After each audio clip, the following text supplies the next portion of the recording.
Yeah, hi. Thanks, everyone. So my name is Abhishek Wali, and I work for an organization called Connetics. We're based in Christchurch. So I'm actually a lighting engineer. I've been working in the lighting industry for a while now, and today I'm going to be talking about strategies for minimizing light pollution and ensuring safety. So lighting design is actually very important as we need to try to provide visibility for the road users and also for pedestrians on the road, as well as we've got to try to preserve the environment as well, which is a big discussion topic of today. Lighting designers add value to the community by using our design skills and our knowledge to ensure that we deliver good solutions.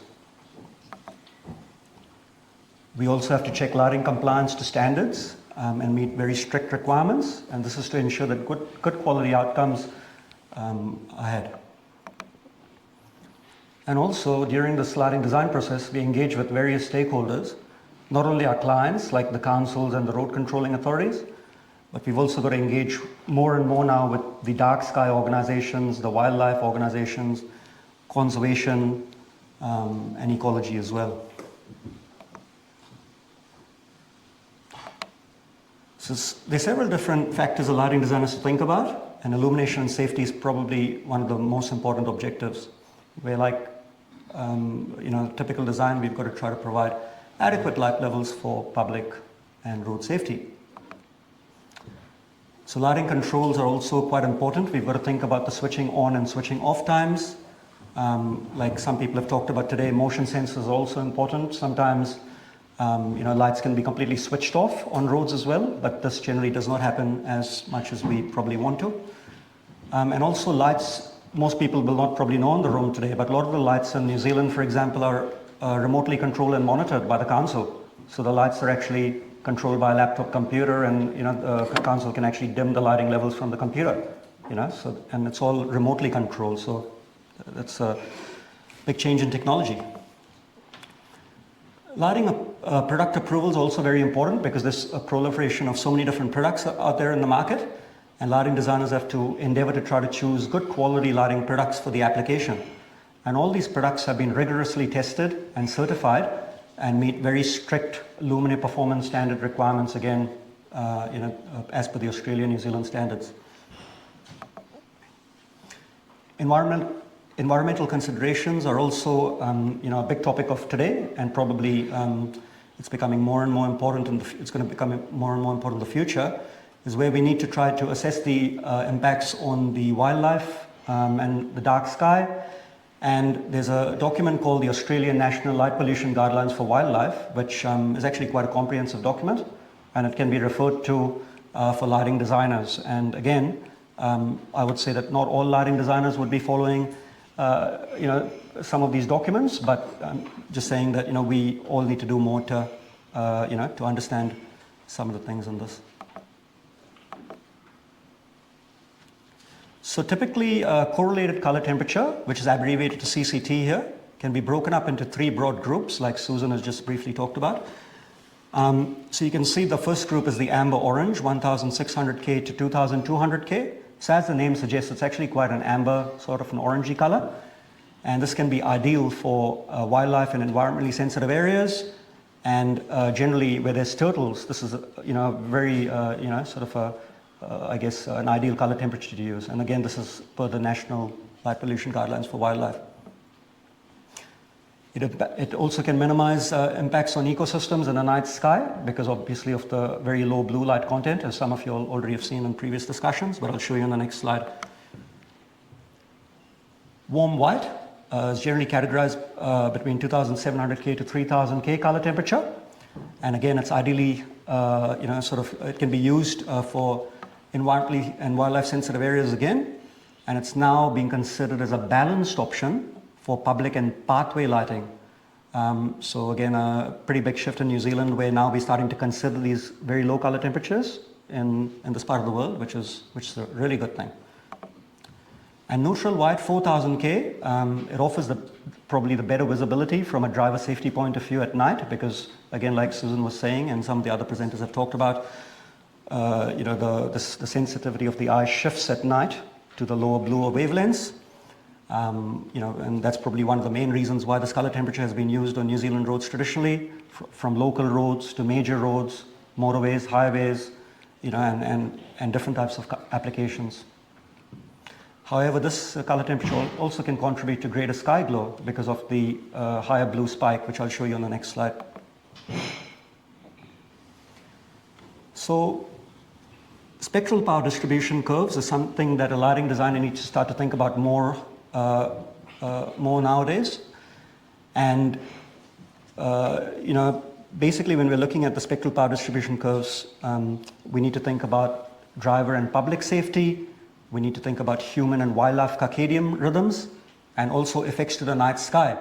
So if we look at the four figures at the bottom, starting from the 1600 K color temperature on the left to the 3000 K color temperature on the right, you can see how the peak on the left-hand side of each of these graphs slowly increases as we move towards an increasing color temperature. So what this indicates is that generally there's more blue light at those higher color temperatures, which obviously we know is not so good for the wildlife and the environment. So just imagine the project was, say, close to a wildlife and environmentally sensitive area where driver safety was also, quite important, and, vehicle speeds were your normal vehicle speeds. Generally, you could consider using a 3000 K or even a 2700 K color temperature. These are sorts of, good practices and ways, lighting designers are now starting to do things, and thinking along these lines. So, say for example, if the project was very close to a coastal area or foreshore, you could probably consider using a 1600 K, which minimizes impacts on turtles and that sort of wildlife. So here you can see some visual images of how color temperature looks like. It doesn't tell the full story because sometimes pictures can be a little bit deceiving, if you can imagine. But just typically, if you look at the 3000 K color, it appears to be rather white. And this is in Invercargill Town Centre, New Zealand. Looking at that. Then we've got the 2200 K and 2700 K color temperature. And this is from Main Street in Glenorchy, Tasmania, Australia. And on the left-hand side, you can see the 2200 K color temperature, which appears relatively orange. And then on the right-hand side, you can see the 2700 K color temperature, which appears almost like a mix between your sort of yellowish, orangish, and white, On this next slide, you can see a 1800 K color temperature in Red Cliffs Parade in Brisbane, Australia. And like I said earlier, this color temperature can be useful for, like when there's turtles present and things like that. And that's why this has been used very close to the coast and very useful in those applications. So spill light is one of the biggest topics of environmental pollution, and we as lighting designers obviously strive nowadays and have always actually tried to minimize spill light. So here's a typical image where you can see light from the luminaire is directed towards the road, and also what happens is spill light also goes into people's properties, so the residents sometimes can call up the council and notify them, and people have to go and fix those issues.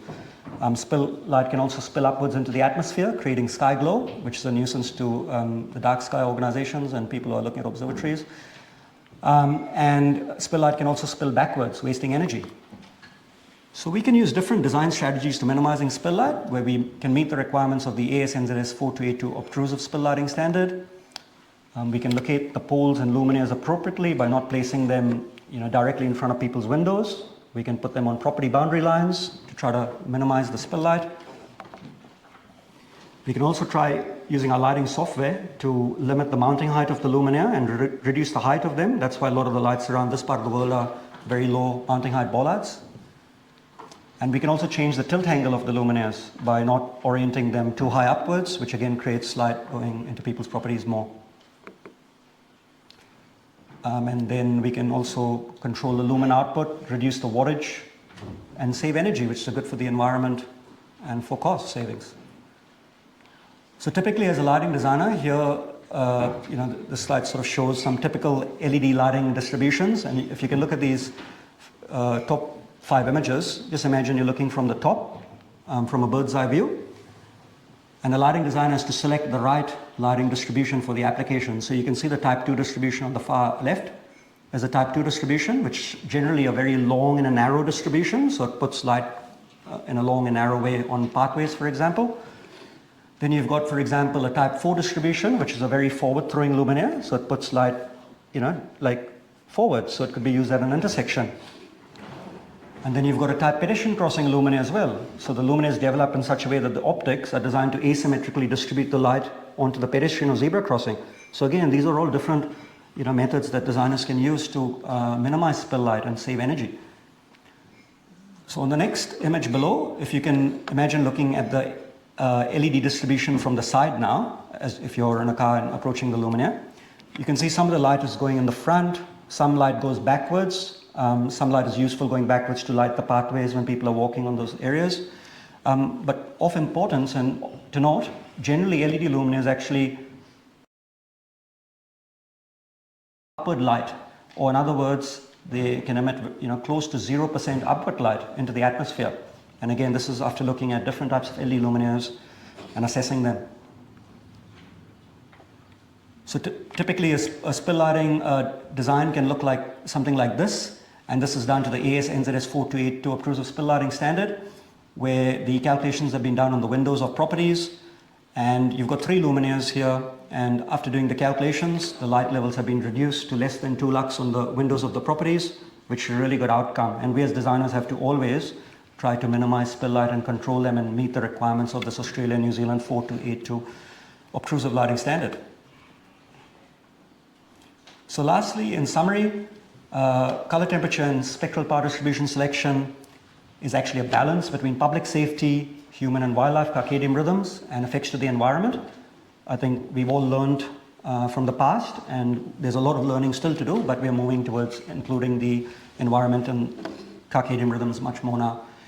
We have to all engage in collaboration, with not only our clients such as councils, but we've also got to start talking more and more to ecologists, dark sky organizations, wildlife organizations as well, because this is so important to everyone. It's important for New Zealand. 3000K color temperature and lower LED luminaires are now being considered for public area lighting. So we're going to be seeing this trend again moving.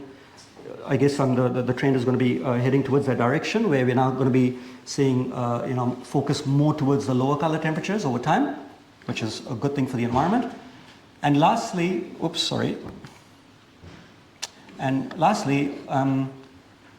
we also need to think about the private developments as well, because private developments like commercial buildings, sports fields, residential areas with driveways, you've got perimeter security lighting from warehouses, all of these different areas, they all have effects on the night sky and the environment. So we need to start focusing not only on the public street lights, but also on these other areas and work to try to limit the effects on the environment. All right, so thank you. That was all I have to say today. Feel free to ask me questions.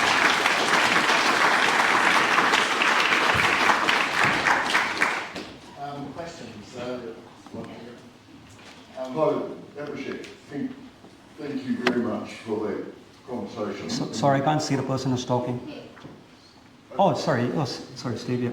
You mentioned the 4000 Kelvin as being a beneficial standard for motorway level roading. Mm-hmm. Because it was helpful for resocket and scotopic lighting, but the highways are lit into the photopic levels. So the advantage of that 4000 Kelvin is lessened.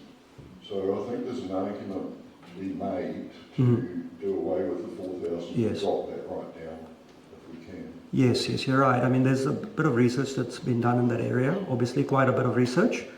And the New Zealand Transport Agency is actually always analysing that research and working towards trying to, consider to shift towards the lower colour temperatures. So all I can say is that after speaking to them, they generally say that 3000K can be used for isolated intersections and some routes, right? But those are generally, and again, environmentally sensitive areas. But so yeah, yes, keeps the pressure on. Yeah, definitely. Yeah. Mario, did you have a question? Can you give Mario Mottler well, What is it?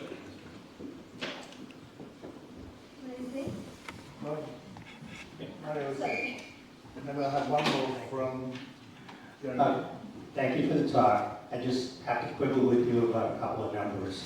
So the AMA has proposed 3,000K 10 years ago, which the lighting industry fought us tooth and nail about, because at the time 3,000K was the best that could be produced. Nowadays, you can go down much lower than that. And if I was writing that paper today, it would be 2,200 to 2,400. And that gives you excellent color rendition. Multiple studies have shown that. But I would ask the basic question, what difference does it make for minor color variations down the road? It has nothing to do with safety. Okay, you don't need color rendition when you drive the car. It's the wrong question. The only question is, can you detect something or not? Ronald Gibbons from University of Virginia Tech in Virginia in the United States, who's an excellent researcher, has done multiple studies and has shown that in clear conditions, it doesn't really matter the color temperature you can see. In bad conditions, such as rain, fog, snow, you're much better off with the lower color CCT because it penetrates better and the blue scatters. So the road safety is much improved if you go to the lower CCT under adverse road conditions. Just one more question. Thanks for the question and for your views as well. All I could say is that in this part of the world, in Australia and New Zealand, generally the standards committees obviously have been considering this lower color temperature for a long time, like the 2000 all the way down to 2200, 2700 and lower. There's been discussions that have been had, but they obviously have not come to the final decision to actually say that the low color temperatures are allowed to be used in these conditions. And again, I don't want to, I'm not a road safety expert, so I can't really talk about road safety here. But all I can say is that they're working on that, this area, which is very important, to try to bring down the color temperature. So yeah, sorry, that's all I can sort of comment on. Don't forget we did 1800 with high pressure sodium for years. Yes. Yes.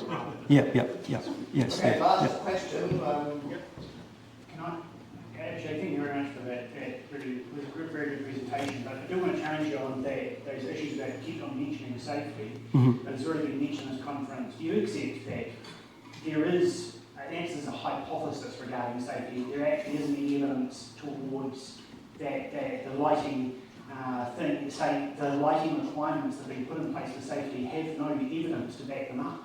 Do you accept that? No, I mean, me as a designer, after reading numerous research articles, collaborating with parties like the NZTA and the road controlling authorities and talking about these things, generally there's research that says, that wildlife can be proven to be safe. But then from a crime perspective, you can also have you can also look at it a different way, and there's other outcomes that have been that have come out as well. So what I'm saying is that from my views, there doesn't seem to be any sort of conclusive sort of reasons why we should be moving towards the lower color temperatures at this stage. And again, that's not me saying it; it's the standards committees and it's all these other organizations who have been pondering over this for a long time. And we all wish, personally, we wish that the color temperatures come down, and we as engineers and designers will strive to do our best to hopefully bring that color temperature down, we were saying earlier. But Those standards have been set because people are going, safety. Yes, yeah. Can I answer this question? Jeremy, unfortunately, there was a study done that said 4,000 was safer than 3,000 here in New Zealand. So the NZTA selection was based on that study. It has since been discredited, and there's a lot of discreditation going on. And these public servants who make decisions, the last thing they want is a death on their hands, even if it's one, for safety reasons. So they are ultra cautious before they move down. So the good news is, if there's anyone interested in dark skies areas, NZTA has agreed to make it 3,000, and as Abhishek said, there's more research going on. So we pay the price for a poor piece of research. Right, we have to move on now. Thank you very much, Abhishek. That's all right. Thank you.